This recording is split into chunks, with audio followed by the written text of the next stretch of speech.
malam pemirsa, saya Kistia Fatihah dan rekan saya Naila Faiza. Inilah berita.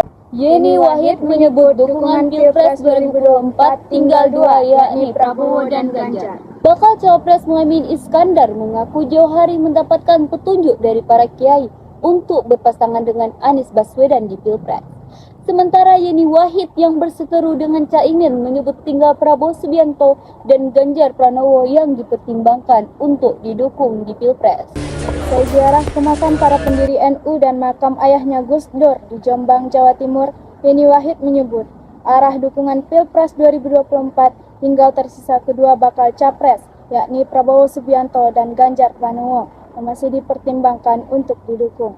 Bahkan Capres Anies Baswedan yang berpasangan dengan bakal calon Capres Muhaimin Iskandar tidak masuk hitungan, yang yakin warga dan Kiai Nahdlatul Ulama telah dewasa dan tidak kebingungan menentukan dukungan di Pilpres 2024. Jadi kalau kemarin masih 3 pasang calon, sekarang tinggal 2. Ini arahan politik kita.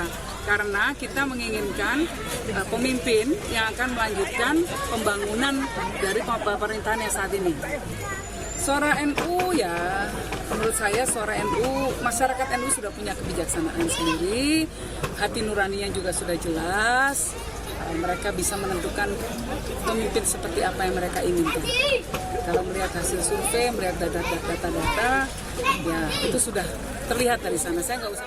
Berbeda dengan Yeni Wahid yang akan memutuskan dukungan final untuk Prabowo atau Ganjar pada Oktober mendatang di program Bosi. Caimin mengaku jauh hari mengantongi petunjuk langit dari para kiai untuk berpasangan dengan Anies Baswedan. Bahkan sebelum PKB berkoalisi dengan Gerindra untuk mengusung bakal capres Prabowo Subianto. Jauh hari itu ulama-ulama tertentu memang mengisyaratkan, pasangannya Anies. Saya anggap ini kabar langit. Kiai Khalil As'ad. Oh dari awal, jadi bukan pasangannya harus Pak Prabowo? Enggak. Kiai Khalil As'ad tahun 2021 manggil saya, jauh di situ Bondo sana. Siapa berani menolak seorang Kiai Khalil? Terus kemudian menjadi renungan, tapi semua kiai juga macam-macam variasi pandangannya. Lalu di tengah-tengah haji saya dipanggil seorang kiai dari Jawa Tengah menyatakan, percaya sama saya, pasanganmu itu Anies. Ini sudah selistikhoro saya.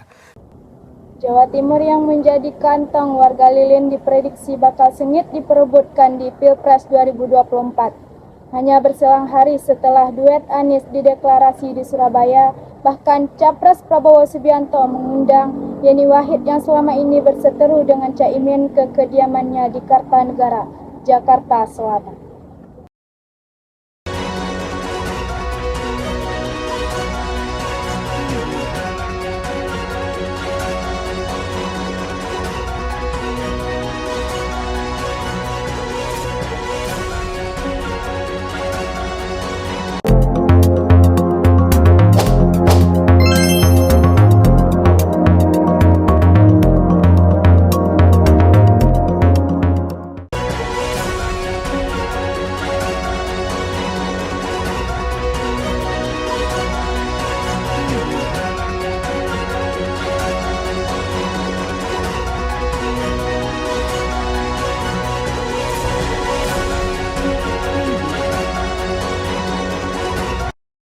Bersama saya Nafisa Azahra akan menyampaikan berita mengenai Menteri Teten tolak TikTok jalankan bisnis media sosial dan e-commerce barengan.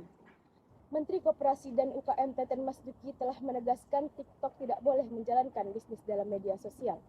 Online itu dinavigasi, dipengaruhi oleh perbincangan di media sosial. Nah ini satu, nah apalagi nanti payment systemnya sama sekarang sedang diusulkan, pembiayaan semua, logistiknya mereka semua, ini namanya monopoli. Saya nggak tahu PKPU juga kurang bunyi ini. Ya saya udah akan ketemu dengan mereka. TikTok merupakan platform media sosial asal Cina yang menjalankan media sosial dan e-commerce secara bersamaan. Kekuasaan menjalankan algoritma impor tanpa biaya disebut sebagai praktik monopoli yang rusak pasar dalam negeri.